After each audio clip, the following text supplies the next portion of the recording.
One of the few shows on television that's laugh out loud from start to finish. It's Silicon Valley, Sundays at 10 Eastern Time, and one of the stars of said show is sitting right here on the set. Kumail Nanjiani, good to see you, sir. Oh, thank you for having me. Thanks for coming in here. Really greatly appreciate this. So you, sir, are, which would you say is your favorite sport, if you had to name a sport that you are a fan of Well, right off the one bat? that I watch most is really basketball. The NBA? Yeah, I follow the NBA. I love the Bulls, and I lived in Chicago for many years.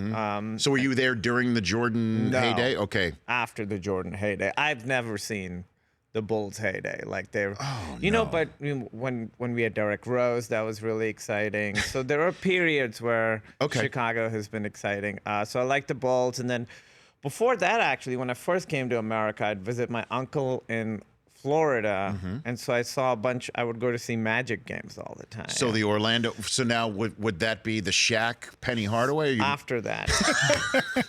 After that. I'm talking about, we didn't have, it wasn't Shaq and Penny, but it was Bo Outlaw and Darryl Armstrong. Okay. Yes. Pat Garrity. Do you remember those guys? Notre Dame. And then Tracy McGrady, which was very, very exciting. Now we're getting warmer. Yeah. Have you noticed your timing's a little off, Kumail? Have you noticed just a little bit? I just get there right after.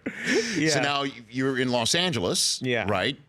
After Shaq and Kobe? Yeah, after Shaq and Kobe. Although I never was I don't love the Lakers because. Why is this? Well, I don't like those dynasty. I know it's the Bulls, but I kind of like the underdog, so I like the Clippers, Okay. So every year, like once my team is out, I sort of latch on to I just don't want the favorites to win because I find it's more exciting. So you must love the Golden State Warriors as currently constituted. I watched the game. Let me ask you, how do you feel about that Pachulia Leonard thing? Well, you know what? I'm thinking to myself, all right, for him to realize in the moment, I am going to stick my feet underneath Kawhi Leonard's landing space because just in case he lands on my monster shoe, he could be out, and then we can go on an 18-0 run and save ourselves today. I just don't know if that is what is computing between the Pachulia temples, Well, but there are, again, I'm not talking about this, but there are certain players who play a certain way, and being physical and sort of going for those kinds of things is part of the play. Like I feel like there's a lot of players like that in the league. I don't want to name anybody, but who are sort of looking for that extra advantage. Well, you're kind of naming Zaza Pachulia as one of them right now. I don't know if he's in that group. You saw, and you're backstage when we heard what Greg Popovich had to say. Yeah. He has thrown gasoline on the fire. Yeah, I love him. He's like my favorite coach to hear speak. I do, except, I am that way too. I'm wondering if I would think differently if I was the one on the business end of the microphone. I mean, you know what I mean? Yeah. Where I would think that differently, but I love everything about him. He's very angry right now. And when coaches do that, they're doing that so the guys with the whistles hear every word. They hear every word. Yeah. That's the idea. Yeah. Behind it. But yeah, I would think that you're right, that there may not be intent, but if you're playing with that sort of abandon, then perhaps you can be labeled as a dirty guy. Right.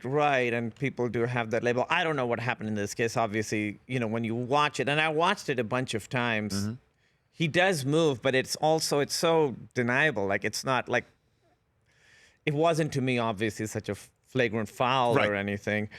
Well, but the bottom line is he coming back? How's he doing? Well, he's going to miss game 2, it seems. Oh, no. Kawhi Leonard. Yeah, I know. And then, but the next game is Saturday, or a year from Saturday. When is game 3? Game 3 is August 14th. It's right. It takes a while, but it's funny you say August 14th. That's Pakistan's Independence Day. That's just a number you pulled out. No, I knew that. No, you didn't. Nice covering it. Kumail Nanjiani here on the Rich Eisen Show. So did you, when you were in Pakistan, was basketball on your radar screen at all? Or when you grew up? Everyone knew of Michael Jordan and stuff. Is that right? Yeah, and Space Jam was a big movie. So everybody knew, you knew Shaq, you knew Michael Jordan, you knew sort of the big names.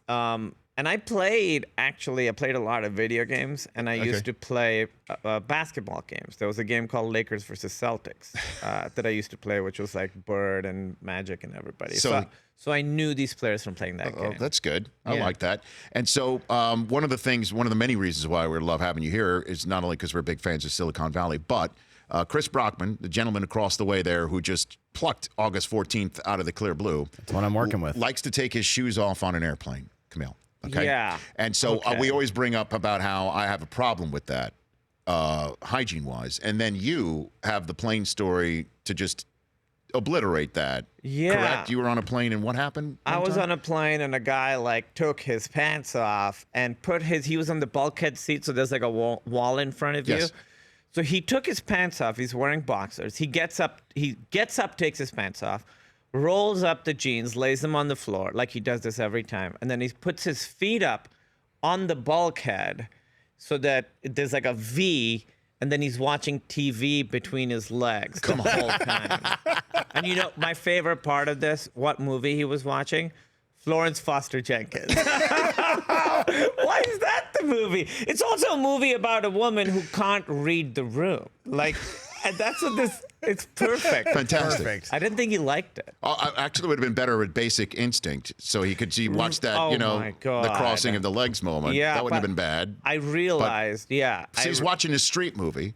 And so, right, it's Meryl Streep's in that, right? It's Meryl Streep. It's like a classy Oscar-y kind of movie. It's like a period piece. So hold on a second. What do you do when if you notice peripherally that this guy's taking his pants off, or you watch the thing from beginning to end? Or Everybody's what quite aware of what's happening. I think everyone on the plane knows. You think when something goes down, you think you're going to do the right thing. And then that day I realized I am no hero. I did nothing. I just took a couple of pictures and just sat there.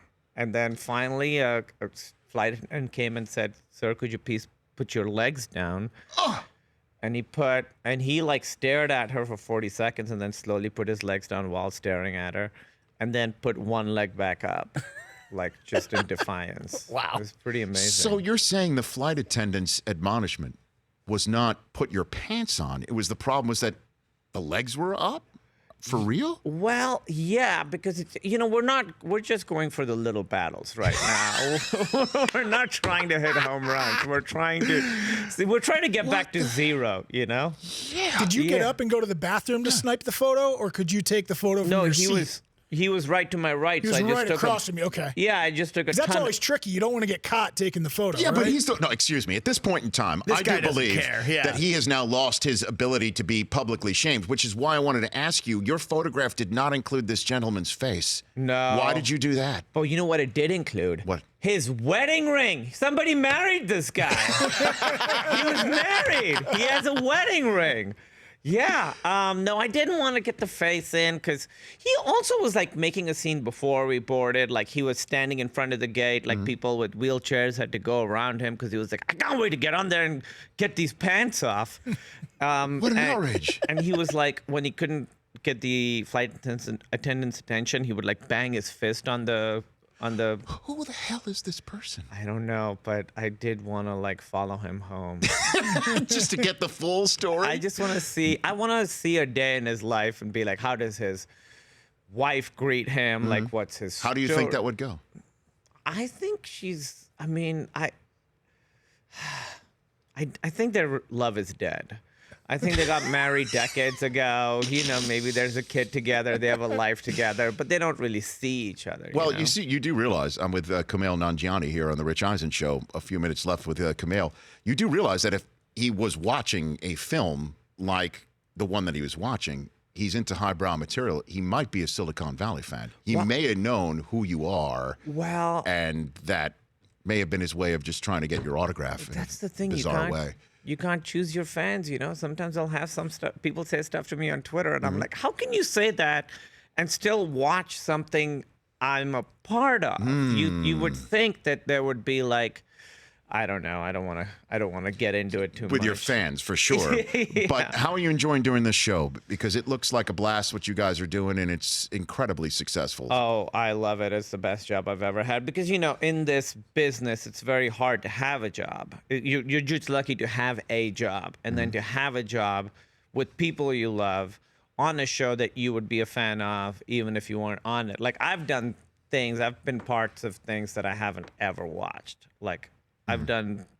parts in TV shows and movies and never watched them. But this, I get excited to watch just because I want to see it as a fan. So it's the best job possible. Have you learned anything about technology that you didn't already know that you want to warn me about that I shouldn't be using or doing with technology? They know everything. It's not. I was just talking to these guys real quick. Psychographics. Look up the word psychographics. It's basically how they can look at your browsing history and figure out who you are, what you do, how to target stuff at you. It's really pretty scary. They can change your mind about stuff. Like they really. We were in Silicon Valley and they were showing us all this new technology very excitedly, and I was like, oh my God, nobody's thinking about the fallout from all this. They're just now we can do this, and I'm like, that's terrifying that you can do that you can listen in, and so it's very scary. Every time I go there, I come back a little more scared.